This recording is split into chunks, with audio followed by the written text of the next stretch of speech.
കണ്ണൂരിൽ വീണ്ടും Indian coffee house വരുന്നു. തെക്കി ബസാറിലാണ് പുതിയ ശാഖ തുറക്കുന്നത്. മായം കലരാത്ത ഭക്ഷണം നൽകുക എന്ന ലക്ഷ്യത്തോടെയാണ് കോഫി ഹൗസ് മുന്നോട്ട് പോകുന്നതെന്ന് പ്രസിഡന്റ് എൻ ബാലകൃഷ്ണൻ കണ്ണൂരിൽ പറഞ്ഞു.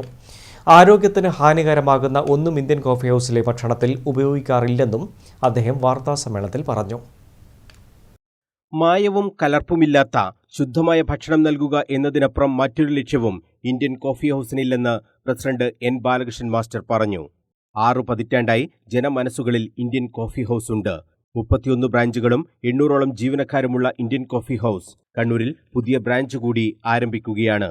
തെക്കി ബസാറിൽ നിലവിലെ കോഫി ഹൗസിന് സമീപത്തു തന്നെയുള്ള കെട്ടിടത്തിലാണ് പുതിയ ബ്രാഞ്ച് ആരംഭിക്കുന്നത്.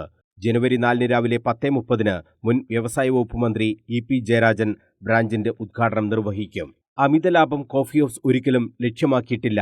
നഷ്ടമില്ലാതെ നടത്തിക്കൊണ്ടുപോകുക എന്നതു മാത്രമാണ് ശ്രദ്ധിച്ചത്. നിലവിൽ ചെറിയ ലാഭത്തിൽ തന്നെയാണ് പ്രവർത്തിക്കുന്നത്. കഴിഞ്ഞ സാമ്പത്തിക വർഷം 92 കോടി രൂപയുടെ വിറ്റുവരവ് ഉണ്ടായെങ്കിലും 95 ലക്ഷം രൂപ മാത്രമാണ് ലാഭം. ഹോട്ടൽ ഭക്ഷണത്തിന്റെ വില പിടിച്ചു നിർത്തുക എന്നതിൽ നിർണായക പങ്കാണ് കോഫി ഹൗസ് വഹിക്കുന്നതെന്നും ബാലകൃഷ്ണൻ മാസ്റ്റർ പറഞ്ഞു. നല്ല നിലയിലുള്ള ഭക്ഷണം മായവും കലർപ്പുമില്ലാതെ ജനങ്ങൾക്ക് കൊടുക്കുക എന്നതാണ് ഏറ്റവും പ്രധാനപ്പെട്ട ലക്ഷ്യം. രണ്ടാമത്തെ ലക്ഷ്യമിടുന്നത് ഹോം ഡെലിവറിയും അതുപോലെ തന്നെ കാറ്ററിംഗ് സർവീസും വിപുലപ്പെടുത്തുക എന്നതാണ്. തളിപ്പറമ്പിൽ നമ്മളതിൻ്റെ ഒരു ശ്രമം നടത്തിയപ്പോൾ നല്ല വിജയമാണ് ഉണ്ടായിട്ടുള്ളത് എന്ന് മാത്രമല്ല, ജനങ്ങളിൽ നിന്ന് വലിയ പിന്തുണയും ആവശ്യപ്പെടലും ഉണ്ടായിട്ടുണ്ട്. അപ്പോൾ അത് കണ്ണൂർ കേന്ദ്രമാക്കി ഒന്ന് വിപുലപ്പെടുത്തുക എന്നതും അതിൻ്റെ ഭാഗമായിട്ടൊരു തീരുമാനമാണ്. ന്യൂജൻ ഭക്ഷണം കൂടി കോഫി ഹൗസിൽ വേണമെന്ന ആവശ്യം ഉയരുന്നുണ്ട്. അതിന് ഇതര സംസ്ഥാനക്കാരായ തൊഴിലാളികളെയും വേണ്ടിവരും. നിലവിൽ മലയാളികൾ മാത്രമാണ് കോഫി ഹൗസിൽ ജോലി ചെയ്യുന്നത്.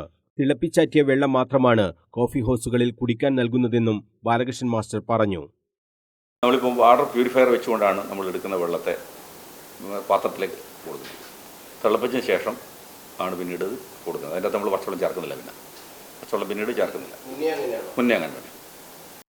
ഹോം ഡെലിവറി, ഇവന്റ് കാറ്ററിംഗ് തുടങ്ങിയ സംവിധാനങ്ങളും പുതിയ ബ്രാഞ്ചിൽ ഉണ്ടാകും. സെക്രട്ടറി വി കെ ശശിധരൻ, ഡയറക്ടർമാരായ T V Prasanthan, C V Anilkumar, M Shijina എന്നിവരും വാർത്താസമ്മേളനത്തിൽ സംബന്ധിച്ചു. News bureau, Kannur.